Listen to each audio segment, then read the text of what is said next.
excited to have you. This is the K&T panel. My name is Holly Zink, and I am our director of our career development and training programs, which means I help run KL2 and the TL1. We do have several current mentors and mentees in the audience, as well as our TL1 director, Dr. Jen Goldman. So we have a large contingency of folks here to help answer questions. But I'll get started and just tell you a little bit about the programs. You do have a flyer on your table in front of you. I've also got some extras up here. I want to know who I am. Yeah.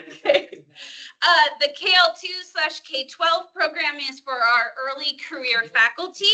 It's a 2-year award. We provide up to 75% of your salary, which is protected time for your research project with your research mentors. You get $25K in funds towards your research project in that time. We also support tuition costs, travel to conferences, and many other things. For the TL1 program, we have a postdoctoral and a predoctoral. The postdoctoral program is 2 years. You do get an NIH stipend with that and $12,000 a year towards your research project, travel funds, and tuition. And then the pre-doc is 1 year. You do have to take a year off of your program, whatever that program may be. And you get to work on your project with your mentors, work on developing your research skills as you move forward. Also in that 1 year, you do have the opportunity to take the Master of Science in Clinical Research. You'll complete that master's degree in 1 year. You complete your projects, your mentor. A lot of the classes are deliverable based. So for the grant writing class, you'll write a grant in that class. And at the end of the class, you'll have a grant ready to submit. That's your project, your goals. Same with scientific writing. The class that I help teach, you write a manuscript in that class, your data, it's your project. And at the end of the class, you have a paper that's ready to submit to the target journal peer review, target journal of your choice. So it sounds like a lot to complete a master's in 1 year, and I'm not gonna lie, it is a lot, but it's your project and you're making that progress as you move forward. We do have a panel of our lovely current scholars who are here with us today. I'm gonna let them introduce themselves, and then we'll open up the floor to questions. I do have some seed questions to start the conversation, but I'd rather not use them. I wanna hear what you wanna hear about. I'll let you guys start. Introduce yourselves, your project, and your research. Stand. No, we're going to sit down because we've been standing a lot today. Sorry to suggest. So I'm Landon Deru. I work at KU Med Center, primarily work with Dr. John Jakizik and Dr. Renee Rogers. We work in the Division of Physical Activity and Weight Management. And most of our stuff involves using a variety of modalities to help individuals with overweight and obesity find healthier lives. So the project that I'm currently working on involves using yoga as part of one of our interventions, and I look a lot at the glycemic control of things, how losing weight helps their metabolism and their glucose control. So a lot of blood work, a lot of continuous glucose monitoring, and a lot of fun. Outside of research, I'm a father of 5, and we stay busy. So. My name is Brittany Martinez. I'm a postdoc at KU Med Center in cell biology and physiology under Dr. Irfan Sadi. Broadly, I study developmental biology and craniofacial development. During my PhD, I found a genetic maternal modifier that actually protects against cleft palate. So my TL1 project was focused on understanding how the maternal environment of this genetic mutation is helps overcome cleft palate. And I've found that the uterine environment is different, and it seems like there's an increase in nutrient receptors. So I think the embryo is actually getting more nutrients. So now we're trying to understand what those nutrients are and how we can, help people in the future not develop. Outside of research, I am married and have lots of pets. No kids for me. Hi, my name is Matt Gratton. I am a clinical psychology doctoral candidate. Sorry, I did that. I am working with Dr. Diego Mazzacci to study sleep very broadly to understand, differentiate light sleepers from deep sleepers. The specifics of it are I use machine learning in order to better diagnose or characterize disordered sleeping within women, with the outcomes considered, being cardiovascular disease, all-cause mortality, or very specific kinds of mortality. And I'm sort of trying to pioneer this concept of arousability, or the propensity to go from a deep stage of sleep to a lighter stage of sleep, giving a trigger. Let's see, outside of this, I have a son. He's amazing. He's 4, so I didn't get a ton of sleep last night because he had a bad night. Speaking of sleep, right? Yeah. My name's Aaron Smith. I'm a TL1 postdoctoral fellow in my 2nd year. I'm mentored by Matt Taylor and co-mentored by Trent Herta at KU Lawrence. I'm at KU Med. Background's in nutrition, but I've been using my TL1 to learn a lot more about neuromuscular physiology.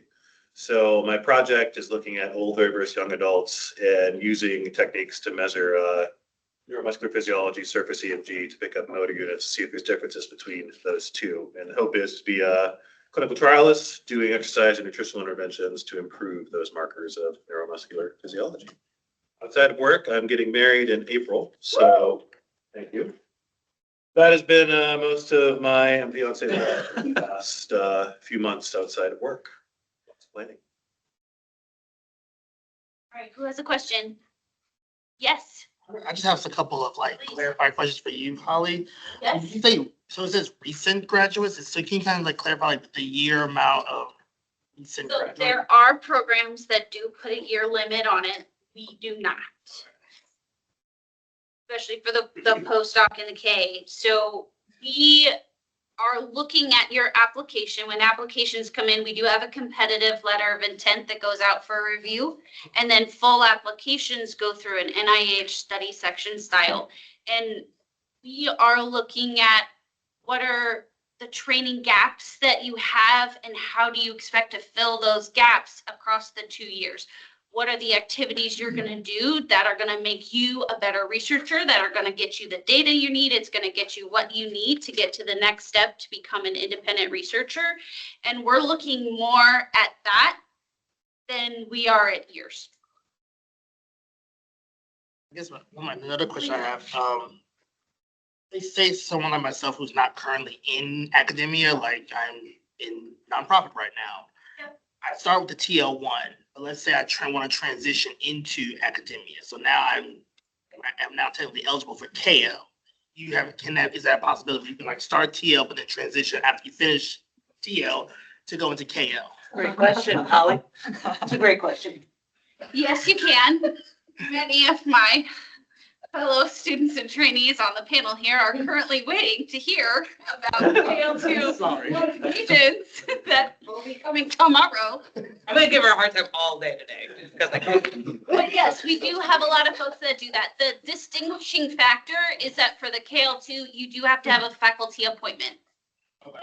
That's the distinguishing factor. And yes, we do have lots of folks who do the TL1 and then go on to do the K as well.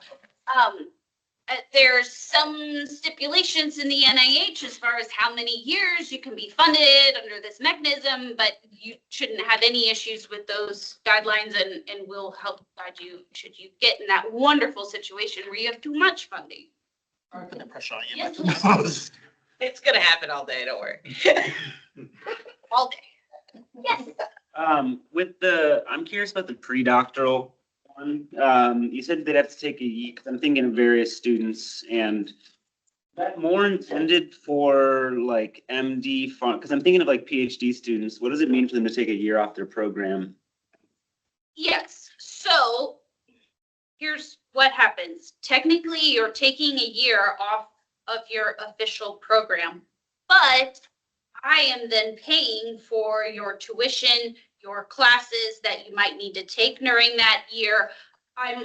You're allowed to do your dissertation project as part of your TL1.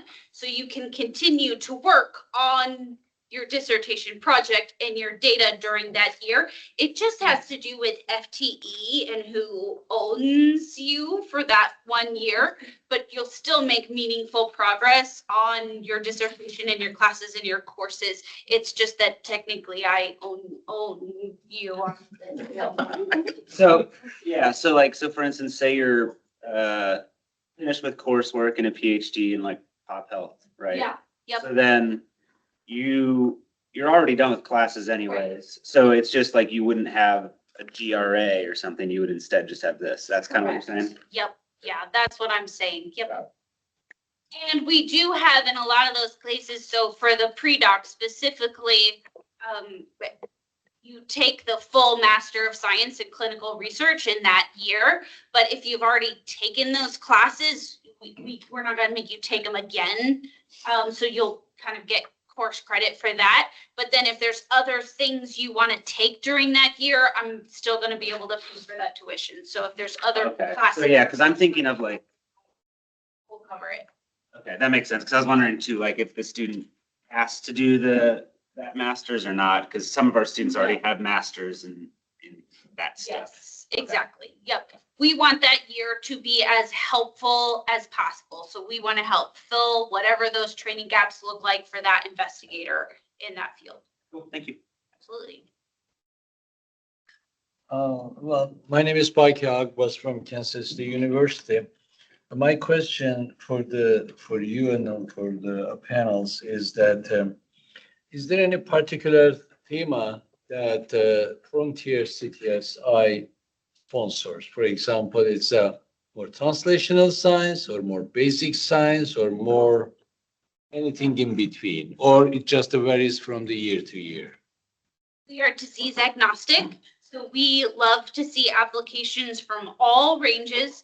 We are a translational science grant, so as long as you can kind of paint that picture of where you're going in your career trajectory or where that research is going eventually to clinic. We do have some basic science with NICE currently funded. So as long as you can kind of paint me that translational story and get me there, we fund everything T0, T4.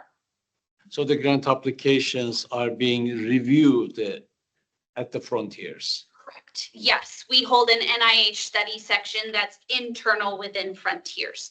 How do I want to say this? Once we select our scholars, we do have to share the title and abstract of their project with the NIH, but we are able to craft that in a way that is good for the end. And you still do your project. Yeah, tried twice and then failed already. One question is it's not the question, it's the request. The announcements are going out, the very short, the time left. I mean, my experience when it just comes to my computer, I'm just looking at maybe, the less than a month, but the recruiting that is medical student, it's a big challenge. So you have to convince them and get, the interested party. Would that be possible that announcing a little early? Yeah, our RFAs get released in July. We do have the LOI phase in October, and then full applications are due in December, and then we have a start date in July. I will say that our RFAs are robust and fairly solid. There's not a whole lot of changes from year to year at this point. So I do have last year still up on the website all the time. So if you want to take a look at that, there's not going to be a whole lot of changes between this year and next year's cycle. Or if you ever want to just meet with me and a prospective candidate too, always happy to have that conversation too offline. Okay. Dr. Castro. Oh, no, I just want to involve the panelists a little bit. I know. We like having Holly. Yeah. Yeah, we don't have to do anything. Hopefully you all heard Dr. Estabrook's talk this morning. And I'm wondering if some of you have your own personal projects, have used any approaches like he talked about in your own work, or if you're not, how would you apply what he covered this morning into your own project.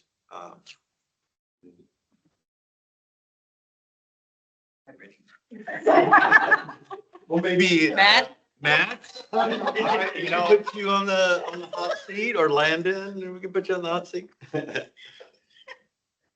I haven't used any of those. I'm, mostly reviewing data that's already been collected. And I think that I have this like idea of how it could be implemented, but I think the implementation is, to be totally honest with what I'm doing right now, is probably too costly for it to be even 17 years to make sense, I think was the number that he gave. But I mean, he had, some things up there that I've specifically used, like, Prism, for example, so there are some things that I think that I've used. I think that the more that I zero in on, I'm pre-doctoral, the more that I zero in on and get more specific on what I'm researching, I think that I'll probably use more of that, because translational science is something that I'd like to get more, I'd like to be more engaged with it, I think it's more important for the why am I doing this than just like, identify something. Others on the panel? For me, I mean, I use Prism almost every day. We're not necessarily to the implementation yet. I can't wait for the day that we are. I mean, I think we're still a decade away, at least. Yeah, probably. But I mean, I think so. I mean, we haven't even validated it in the mouse yet. So I mean, ideally for us, we're going to identify some nutrients that we think will help, and then we'll test that in the mouse. And then if we see that, then it'll be time to start talking to clinicians. So I'm not there yet, but I am hopeful for the prospect that we get there within my.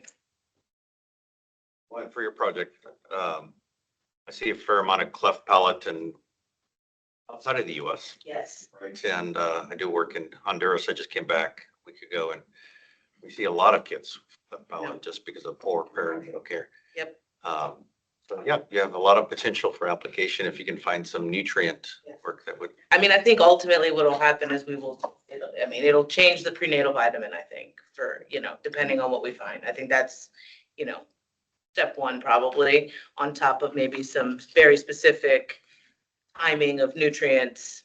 Because I'm also, part of my TL1 project also is really solidifying when the face is formed in people. It's very, generous between week 8 to 12 or 6 to 12 even. And if we're going to help someone, we can't help somebody between 6 to 12. We need to know exactly when it is. So as part of my TL1, I got an IRB, and I actually do get patient samples between week 6 to 8, so we can start to understand how, exactly when the palate's closing. Some new data just came out, and it does really seem like it's week 8. So I think what we have, we can maybe validate that. So, we're getting there, but we're just not quite there yet. Landon, do you have any? I'm Landon. I was dealing with children this morning, so I didn't get to see Dr. Estabrook's talk this morning. Oh, okay. But how would you implement your stuff? Well, our stuff is very implementable. It's very real world. In fact, we get patient feedback or participant feedback all the time of how our stuff is changing their lives and really helping them live healthier. But as far as our big thing is dissemination. How do we actually get it out of academic journals and into the hands of people who can use our information? And so obviously things like academic conferences only get us so far. And so we have some wonderful examples within our group of individuals who get on. So Dr. Renee Rogers, actually, and Dr. Jakizik were both in the New York Times recently. I mean, they've been interviewed by. I mean, this is pertinent stuff that we're working with. A lot of these GLP-1 receptor agonist medications. So they're visible, and we're kind of on the forefront of helping people understand what research really says about it. So I can help Landon sure. because I'm an applicant for the yoga study. Oh, And I have blood work tomorrow at the doctor's, and so pray for me. perfect. Because I would really like to be in that. And I've already been saved by a knee study that was, and I sit on the Frontiers Community Advisory Board. But the way to get the word out is through the people that are in the study. and maybe devising a way to help them recruit, to help them share information. Not even incentive, because it's incentive enough. I mean, the knee study saved me from surgery. I'm like a bullhorn. And so, and you know, I'm hoping for the yoga control group, but you never know. If hopefully I get in. It's randomized already, right? No, it's all randomized and I understand it. Maybe after that it'll be a sleep study. That's right. But anyway, I just want to thank you for what you do, because I will say this, when Landon doesn't, I'm sure doesn't remember this because he sees a lot of people, but the day that his principal investigator said, you know, you gotta go get your doctor's approval, you know, because of something that happened in my preliminary testing. And you just came up to me and said, you know, it's going to be okay. And so there's a human element. This isn't all numbers. There's a human element. And you gave me that day, which is, that's because you have 5 kids, probably. Very human. I have 2 questions. One's for Katie, for Holly, but then one is also for the panel. So I'll start with the panel question first, because I heard you say that one thing that Holly said was that in your abstract, you were able to take what you want, your research that you want to do, but able to put a translational spin on it. So I kind of would love to hear an example of that from the work that you all are doing. Like, how are you taking what you want to do in this and translating that to a translational science piece?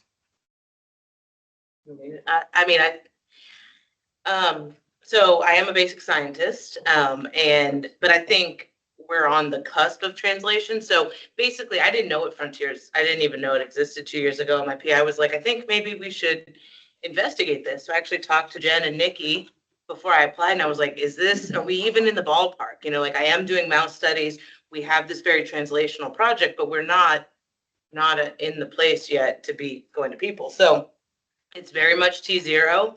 A little bit T1 because we've got some human component to it. Now, I will tell you the grant that I wrote to Frontiers is not necessarily the grant that I would write to NIH and IDCR, right? It is very much about, you know, how what we're doing will impact people in the future. What I would write to NIDCR would be like super, super scientific and very much about specific genes and stuff like that. So as part of the program, I've learned how to communicate this information. It's not something that was intuitive to myself or my boss when we started, because we are very much in the weeds, and just being around all of them have helped me understand that, like, yes, I may know all of this stuff. They all don't need to know all of that to understand the importance of it. So you just have to take the project. So, like, I mean, at my core, I am a basic scientist studying how the cytoskeleton and cilia are affecting processes. That, while that is translational, nobody knows what that means. Okay. So we had to take it beyond exactly what I'm doing and look at the prospect of what it could be. And so that's what we did. We wrote it. I mean, it was all about the mouse. I mean, but I have a mouse and a human component to my funded TL1 and my potential KL2. Both have a human and a mouse. So I think you just have to bring it to the people. And I was going to have them share about maybe their experience. So we have a Frontier Scholar Club. So we bring all our scholars together monthly, and they're from being in medical school or pharmacy school to PhDs to physicians.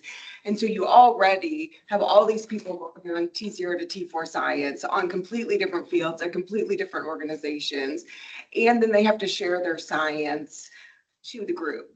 And so I don't know if you guys want to share that experience, because I think, to Brittany's point, you have to learn how to speak your science in a way that is meaningful to a variety. I've learned, I mean, and they can answer if they understand or not. Most of the time, like, I try to again, it's not the same type of presentation that I would give to, like, my Society of Craniofacial Genetics, very specific thing. So I've learned, you know, I mean, I didn't, on the first go, I just did the best I could. And I just, you know, spoke very clearly and really focused on the conclusions, and I didn't get into the weeds.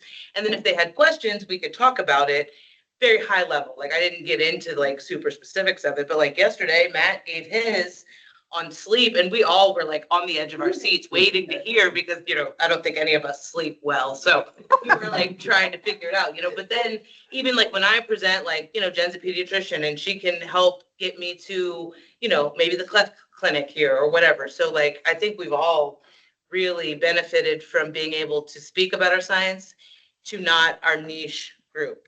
For me, that's been one of the most beneficial things is learning how to write this and orally communicate it to people that are not in the craniofacial community, because they can get it, right? But it's more of a training. And I mean, I think as scientists, we need to do this anyway.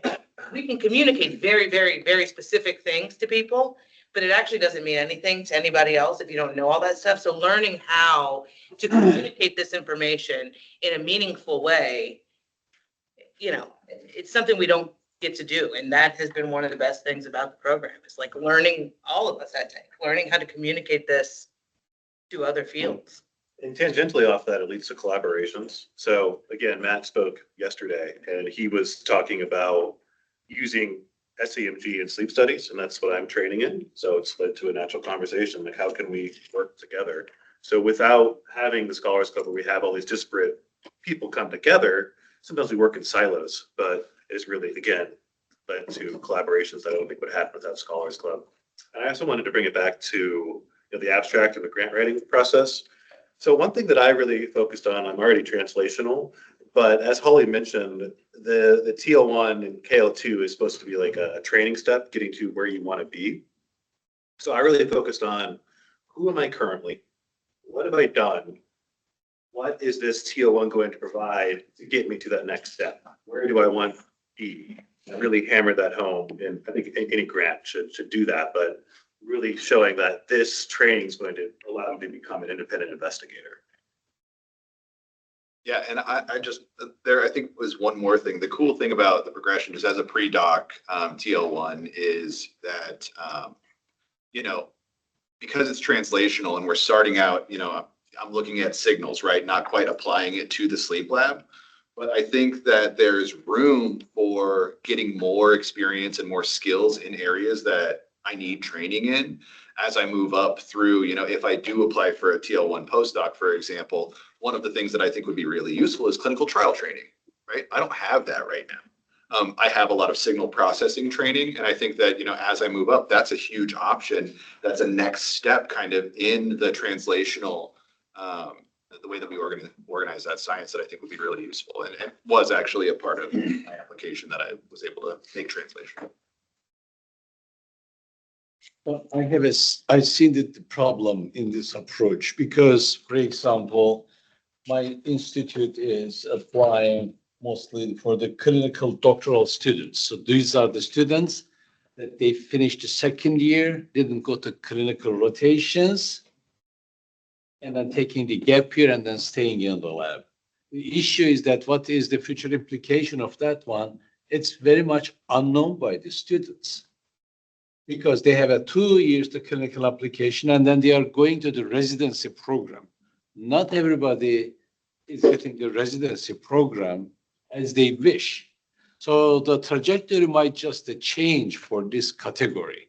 Yeah. Oh, We have this issue to address that one, how we are going to write that here is, if I'm taking this TL1 pre-doctoral, then I'll be trained in Dr. Agbay's laboratory and then learn this one.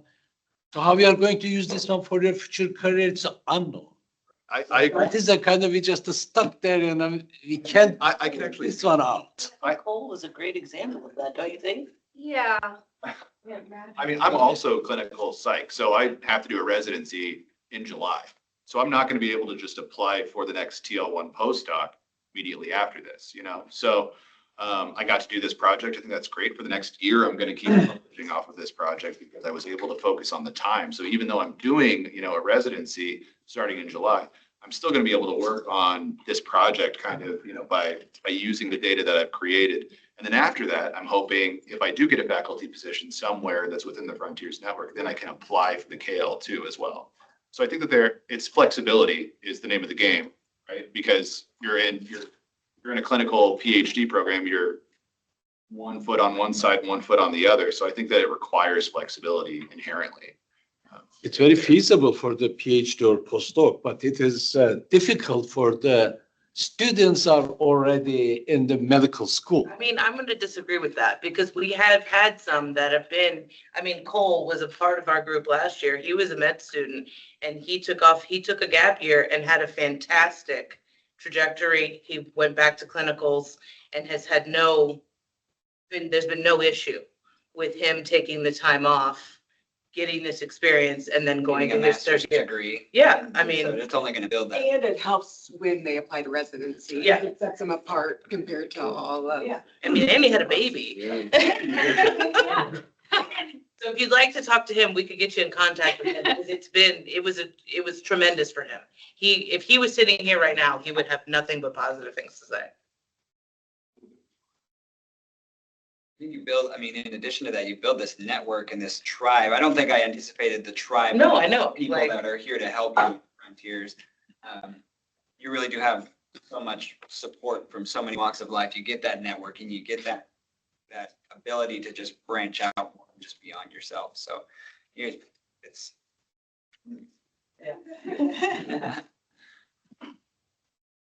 Well, that's a good question. What did you find is the most valuable thing you have had in the time of your award? Like, what was the most valuable part of the program for you guys? I'll start just learning the process of all of this. I didn't come from a grant-heavy institution as a PhD.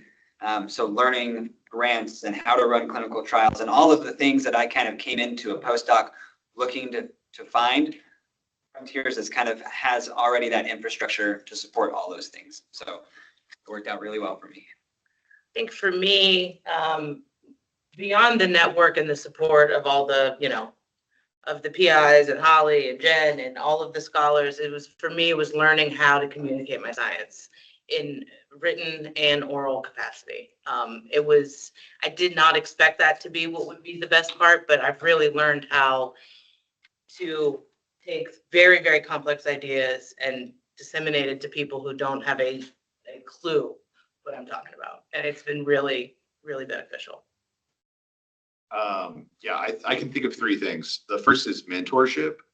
I've got mentorship from people that I would probably maybe have been in contact with a little bit, but because I'm a Frontiers scholar, I'm a part of the group that get to actually interact with those people on a deeper level, specifically the biostatisticians. I think that's a really useful thing that Frontiers gives us. And then the next thing is, well, actually, I'll just sum it up with this, is time.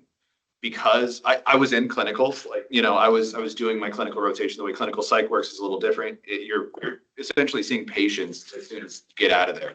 You get into the PhD program, and then you do until you apply for your residency or internship. And so they really promote that time being spent on seeing patients. And this gives you the opportunity to work on the research that's going to help you to keep doing research, and learn the skills that you need for the rest of your career.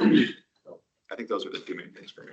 Yeah, I agree with all three things that other things by the other three that they've said. But for me specifically, this protected time, I would not have been able to learn the techniques that I've learned without this protected time, because I would have been doing other study visits or other ways to pay my salary. So now that I have this time carved out, I get to learn surface electromyography, I get to implement it into a clinical trial. And that would not have been possible without Frontiers, and I would not be moving on in my career without having this protected time and funding. I had a question. So the master's or certificate in clinical research, did any of you four take that, or? Okay. I was gonna ask like how that filled in gaps, or how that. Some of the You have to classes. take the- Okay, well, yeah, just how does that help? We didn't What get did the you not master's. expect from that? Yeah. Oh my gosh. I took several of the classes, so I'm going to suck up to Dr. Zink here a little bit. But she teaches the scientific writing course, and it forced me to write a manuscript that got published right after we finished it. So it made me actually write it. It got me good feedback from people outside of the field, and then it led to a published manuscript over 4 months, whatever that timeline was. So yeah, it worked as intended. Yeah. Good. I was gonna say the exact same thing. It's like, it feels like everything serves a purpose. There are a lot of courses that you take that I have throughout my career that are focused on theory. And those are important. I don't want to say they're not important, but the coolest part I think about this is it's really practical. Like you're learning, for example, the RCR course that we have to take. It's very focused on like, how can you make your research more ethical? How can you have better ethical decision making? And so I think personally, like those are the most rewarding courses because I actually get this tangible that I get to use later though, this skill. And I would just echo, I'm in the academic writing course right now. And yeah, it's awesome to be able to just pump out a paper that's also for credit. It's great. Yeah. Yeah, I mean, same. The RCR course was different than one I had ever taken before because it was more animal focused. This was human, so that it was very informative and interesting to hear the difference between the two. And then the paper class, it's not published yet, but it's written. Oh, well, it's okay. It's not your fault, Doctor. It's not your fault. So it's written, and then the grant writing class was amazing, and I got a grant out of it, and we'll see. But yeah, the classes have been great. Like, were all four of you already in the KU system before starting Frontiers? I think I so, was, yes. Is that a requirement, Holly, to be a part to get a KL, and you have to be already in the KU system? You just have to have a mentor that's in the Frontiers partner institutions. So Children's Mercy, KU, wherever that is, your primary mentor has to be faculty within the Frontiers partner institution. And then the last part, is that something that your office could help facilitate, or would that ideally that person need to come in? Yes, we do that in our office. So we have over 1,000 members of Frontiers in our network. So if you reach out and let us know, hey, I'm interested in doing this type of research in this type of area, we can do a kind of a member search and see who might be a really good match for that. And then I facilitate kind of one-on-one introductions with those folks so that you can get some networks and maybe see if you can find them.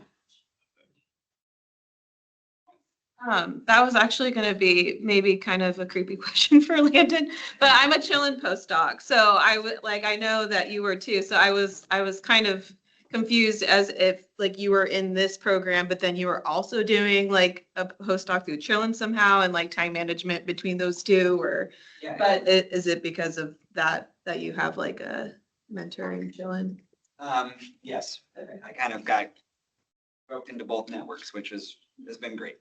Okay. There's no rule that you can't do both in the sense that, I mean, Frontiers is funding everything, but I'm not engaged like a true chillin' postdoc. Like I come to some of the meetings, I'm in that network, but I have no like time responsibility to chillin'.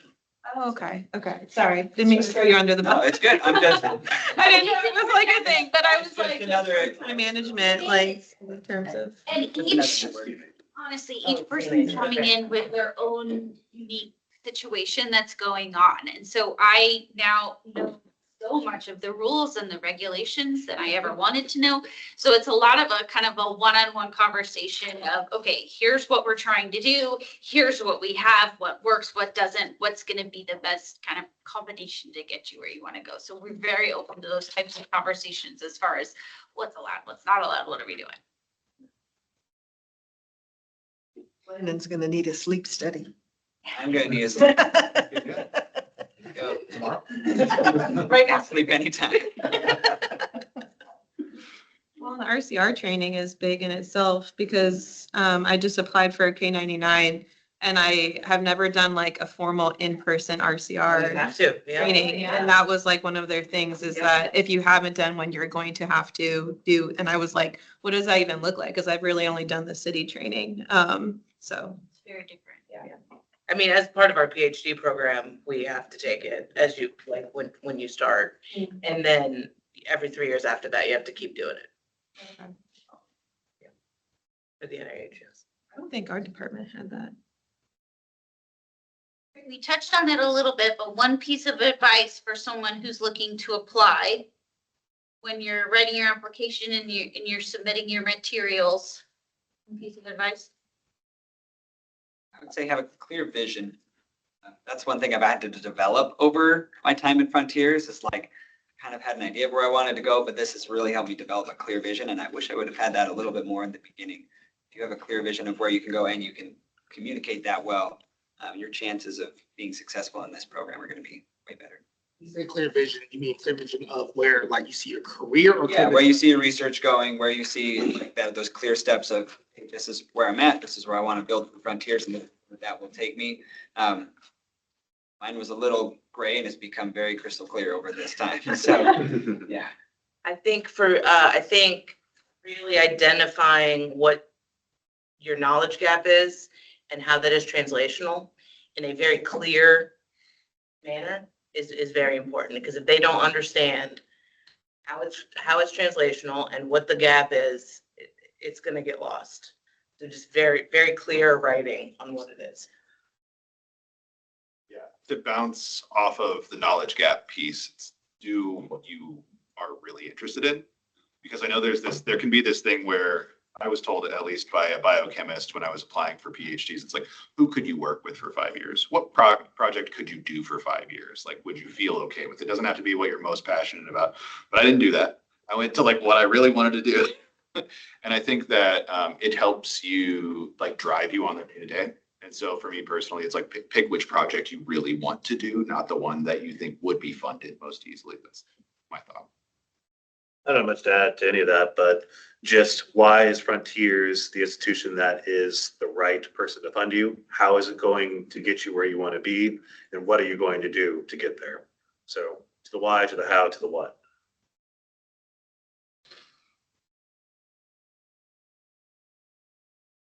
We have 8 minutes, just. 8 minutes, yeah. Adding to this question, I have another like related one. So what are some resources that you used in order to improve your grant writing skills, let's say? So you mentioned that classes for the grant writing. Is there any other resources like here in Frontiers or? I think most importantly is having a good mentor. As your mentor has to make the time to teach you how to write. And if they don't, they're probably not a very good mentor to have. So that's probably most important. There's a lot of scientific writers on campus. Various departments have them. There's a grant writing course. There's peers you can work with, but it's just so leveraging those, but most importantly, finding someone who's going to truly mentor you in all aspects of your career. I think it's practice. I mean, practice, just keep practicing. I didn't know much about study section. I didn't know what that looked like. Frontier sponsors a mock study section a true study section for like within, and seeing that process for me was just like, that's what they're looking for in grants. Oh, that's how they discuss in a grant. So seeing some of those mock study sections has been super helpful for me. And we even did it in Nikki's. We did it. Yeah, we do an internal yeah. in our class that our grant writing class. We do one within each other's, and so we mimic that same NIH style. So understanding that has been. And they have a grant writing toolbook too that we used in that class. Oh, that was, yeah. What words should you put where? That was really helpful. It's just a step-by-step recipe of what to include in different sections of your grant. I forget what it was called, but I think you just type NIH. It's like NIH grant book. Will pop up. I think it was $20, $30. No, it's $90. Oh, never mind. More expensive than I thought. Well worth it. Bring them to us next year, I think. Oh, That'd be awesome. that'd be cool. The last thing that I would say about that is all of those things for sure. If you don't have somebody that's going to like put the red pen on your paper, then I think it's harder to learn. But also, and I guess it's a plug to Frontiers resources. They have a ton of grants that will be made available to you as soon as you're, in the club, so to speak. And those are awesome because not our club. Everybody's in the club already. Not the scholars club. Yeah. I'm like, that's a Yeah. Sorry, different club, other club. Just to plug that resource a little more, we have a grant library where if you request it, you can see the identified or redacted successful grants And for some of them, they even have, if they weren't successful the first time, you can see the comments and then the resubmission of how they addressed the comments, and then that resubmission was successful. So I think there's upwards of 55 grants in that grant library right now, and it's on our website. So you're all Frontiers members because you're sitting here because you're registered. You can go online on our website, you can access those grants, and it is fantastic to be able to see, okay, what do successful grants look like? Yeah. And for a lot of them, it's the entire package. So you can see everything, but everything that's in there. So we do redact salaries and things like that, but you can see all of the paperwork that goes into it. But they're all successful grants. Yes, they are all successful grants. I accessed it and then my mentor asked me, and I was like, I don't know, actually. If these All are all. successful. You have to find it, figure it out. Yeah. This Like, is yeah, maybe a modeling. grant, not funded. Like even just having an example of like layout. Yeah. It's good not to do. That would be mean.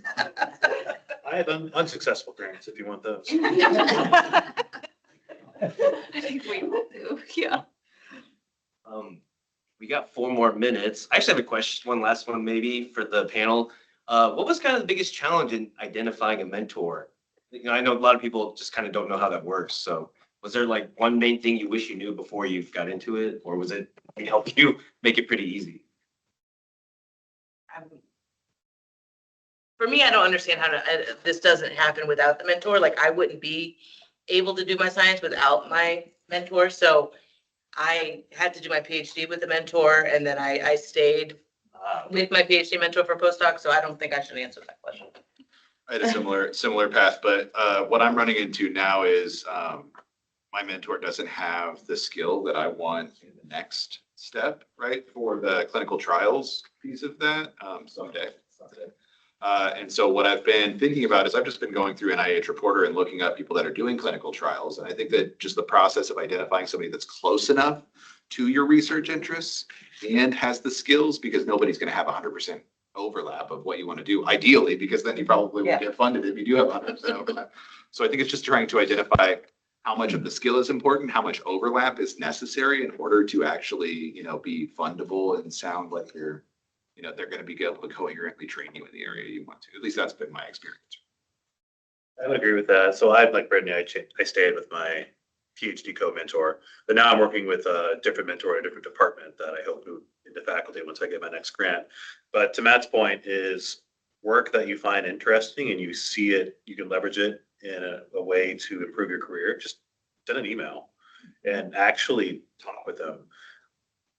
When you have those one-on-one conversations, I think that's when you feel like if it's going to be a good fit or not. So figuring what's exciting, who's doing that work, and then cold emailing, I suppose, or if you know somebody that knows them, if they can Be brave, that send connection. an email. Yeah, just do it. Worst thing that's gonna happen, you're not gonna get what you want. Either Salesmanship comes into play. It does, yeah. So given, it seems like that's a theme, at least for the 3 of you, that you stayed with your PhD mentor and then stayed with that same mentor for your postdoc. Have you encountered issues?